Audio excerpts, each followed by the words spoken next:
ओम शांति। मैं ब्रह्मा कुमारी संस्था से 2009 से हूँ और अपनी माता जी के माध्यम से आया था।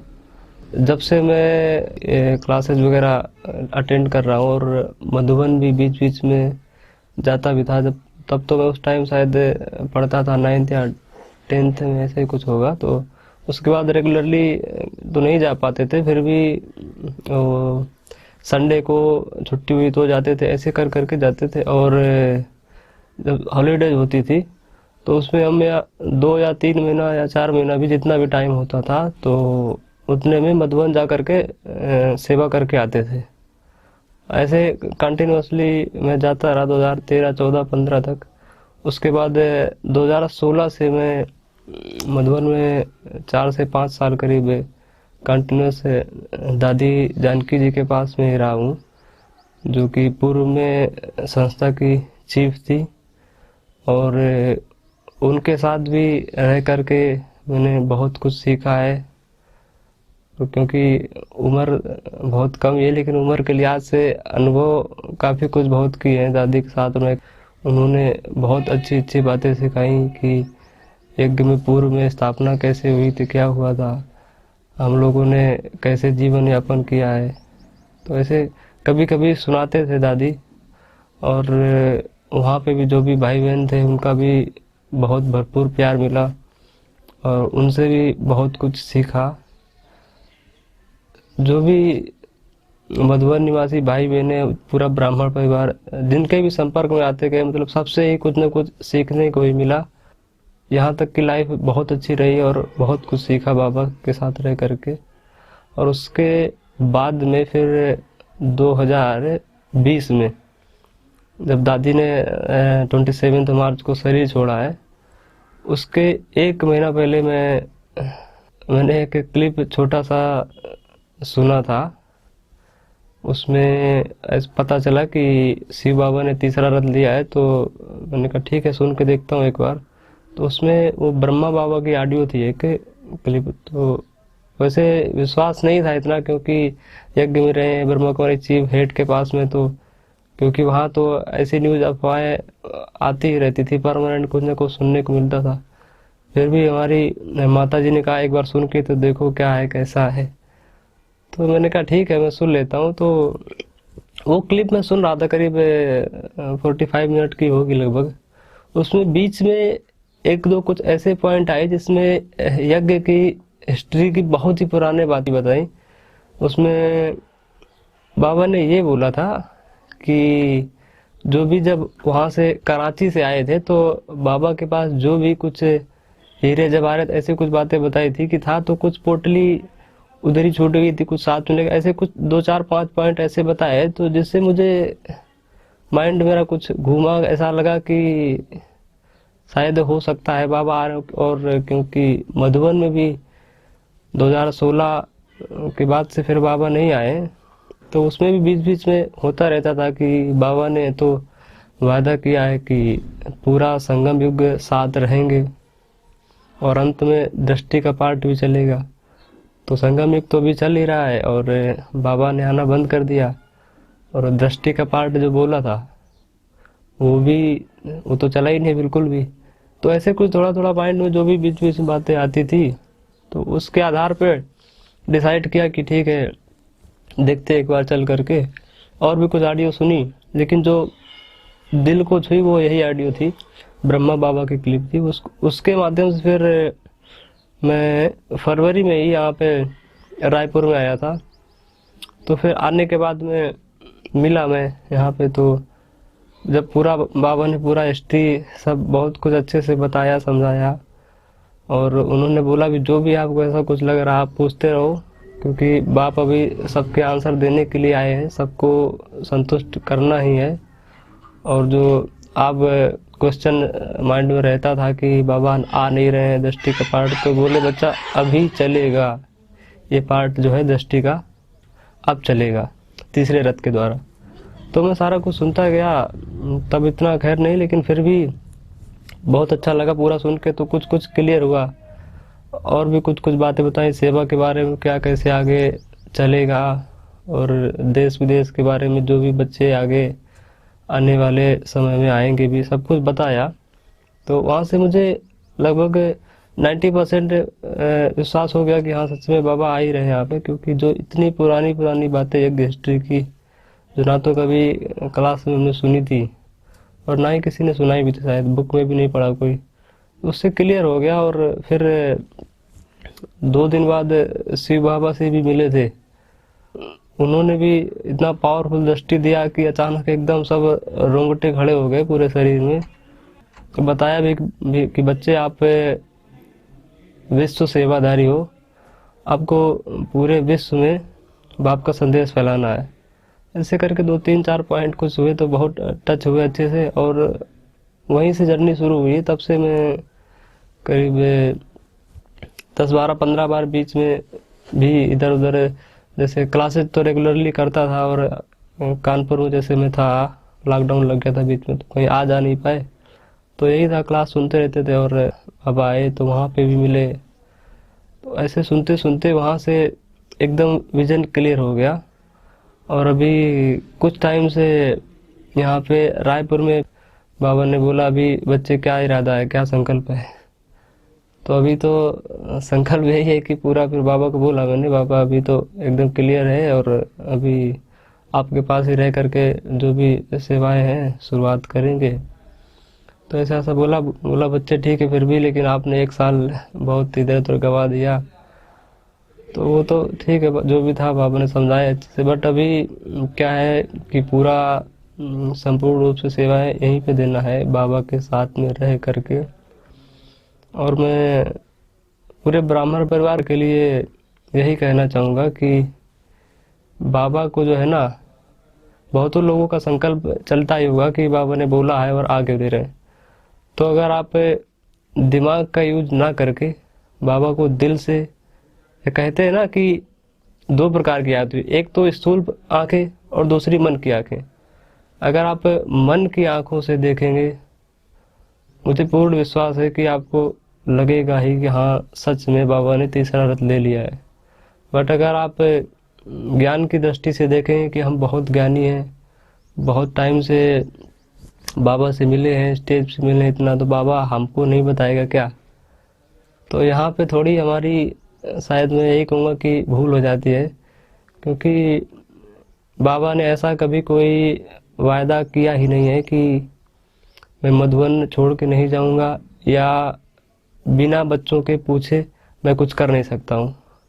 ज़्यादातर भाई बहनों का यही संकल्प रहता है कि बाबा हमको बताएंगे ही कि आगे क्या कदम करना है।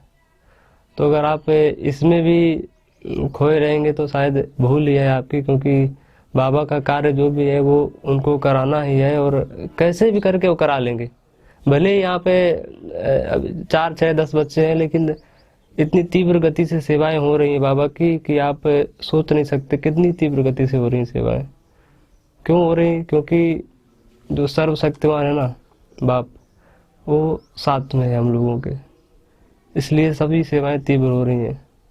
और मैं यही कहना चाहूँगा कि पूरे ब्राह्मण परिवार को एक बार जो ज्ञान की दृष्टि से देखेंगे आप, तो मुझे नहीं लगता संभव है। अगर आप वही क्लिप देखें ही, एक बार देखें, बहुत प्यार से बाबा को याद करके देखें, उसमें आप पूरा सुनेंगे समझेंगे ना, तो आपको टच हो ही जाएगा कि सच में बाबा ने तीसरा रथ ले लिया है। पढ़ता रहता हूँ, कमेंट्स वगैरह भी बहुत भाई बहन करते हैं, ऐसा नहीं हो सकता है, या ऐसा बाबा ने वायदा किया, ये बहुत कुछ है। लेकिन ठीक है, लेकिन फिर भी अगर आप कमेंट्स करने के बजाय थोड़ा बाबा की पॉइंट्स पे ध्यान देंगे ना कि बाबा ने क्या बोला है, उसको अच्छे से सुनेंगे, तो मैं श्योर हूँ एकदम कि आपको निश्चय हो ही जाएगा। और बाकी बाबा का जो कार्य बहुत ही तीव्र गति से चल रहा है तीसरे रथ के द्वारा। तो बाबा ने अभी शिवरात्रि में ही बोला हुआ है कि बच्चे, जो अगली सभा लगने वाली है वो अनगिनत बच्चों की होगी। अनगिनत मतलब हम गिन ही नहीं पाएंगे कितने बच्चे आने वाले आगे समय में।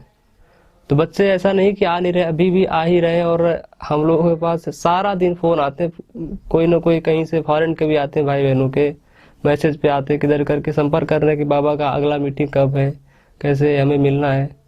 अभी तक जितनी भी सेवाएं हो रही हैं ब्रह्मा कुमारीज के द्वारा, तो ऐसा नहीं है कि ब्रह्मा कुमारी एक बहुत बड़ी संस्था है और पूरे विश्व में इसका परचम लहरा रहा। लगभग मैं समझता हूँ पूरे विश्व की सभी आत्माएं जानती ही हैं कि ब्रह्मा कुमारीज एक बहुत बड़ी संस्था है। पर क्या बाबा को जानते हैं कि सच में यहाँ पे भगवान आते हैं? ये शायद आप पूछेंगे अगर 10 लोगों से, उसमें शायद एक लोग बता पाए, या हो सकता है एक भी नहीं बता पाए कि यहाँ पर भगवान आते हैं। वो सिर्फ क्या जानते हैं, ब्रह्मा कुमारी जो एक संस्था है और मेडिटेशन सिखाती है, इतने से ही हम विख्यात हैं सिर्फ अभी तक।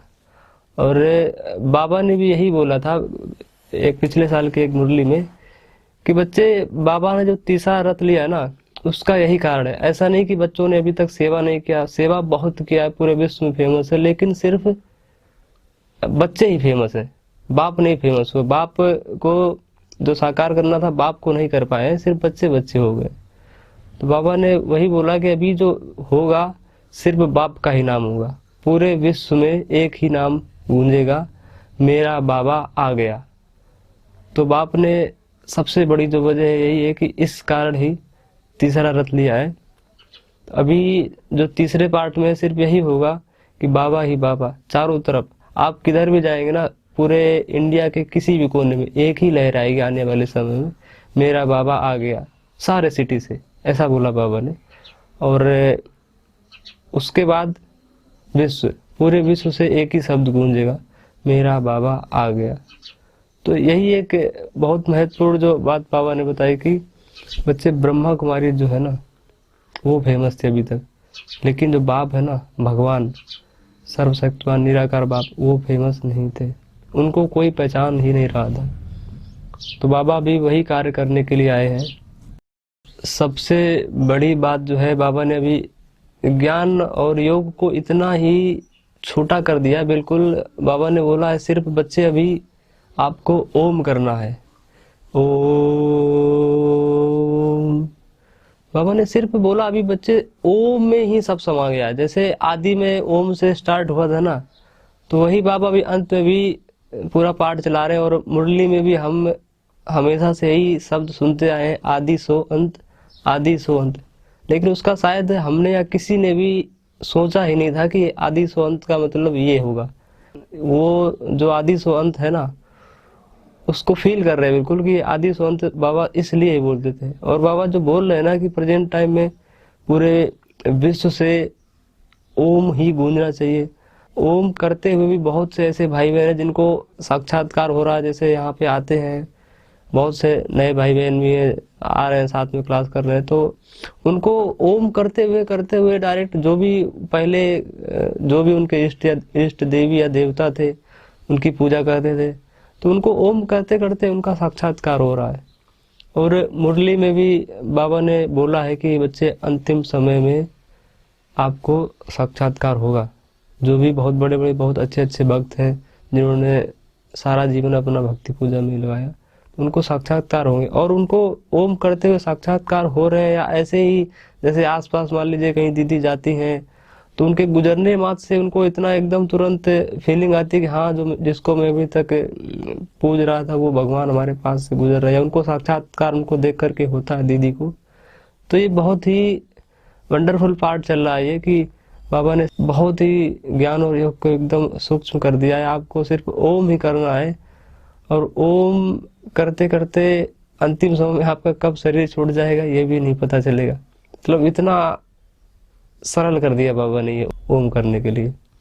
और ओम से हमने ये भी देखा है, जैसे आजकल स्टूडेंट्स वगैरह जो भी हैं तो उनकी एकाग्रता कुछ कम है, तो उस पर भी बहुत हमने प्रयोग किए हैं।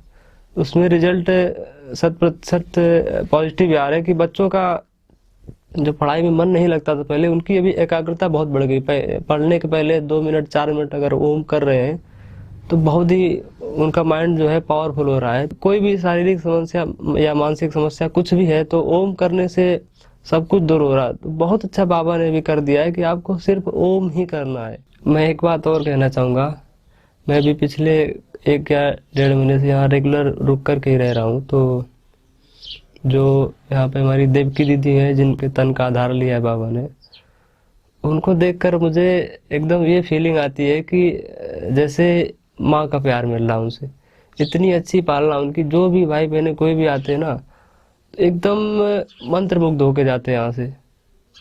उनके अंदर इतना इतना प्यार है, आप समझ नहीं सकते। लेकिन आपने देखा नहीं या मिले नहीं हो तो इसलिए आप जो भी बोलते हैं। लेकिन मुझे तो यही लगता है कि अगर आप सुनी सुनाई बातों पे कम विश्वास करके, देख कर खुद के प्रैक्टिकल करके उस बात पर अगर विश्वास करेंगे, वो ज़्यादा अच्छा है। क्योंकि मैं पर्सनली रह रहा हूँ यहाँ पर और देख रहा हूँ इतना प्यार। शायद मैं कहूँगा मधुबन में भी मैं रहा हूँ इतने साल, वो फीलिंग मुझे नहीं आई है 4-5 साल जो भी मैं मधुबन रहा हूँ। और वाकई में मेरे पास शब्द ही नहीं है कि मैं क्या बोलूँ दीदी के लिए। आप ये कह सकते हो, वैसे मैं मम्मा के टाइम बाबा के टाइम का नहीं हूँ, लेकिन जो भी अगर भाई बहने होंगे तो वो पालना दीदी के द्वारा मिल रही है इस समय, ये है। और मैं यही सबसे कहना चाहूँगा कि आप सब लोग आइए और बाबा की जो भी मुरली आ रही है, जो भी बाणी आ रही है, आप उसको पूरा सुनिए और बाबा से ज़रूर मिलिए आकर के। Thank you. ओम शांति।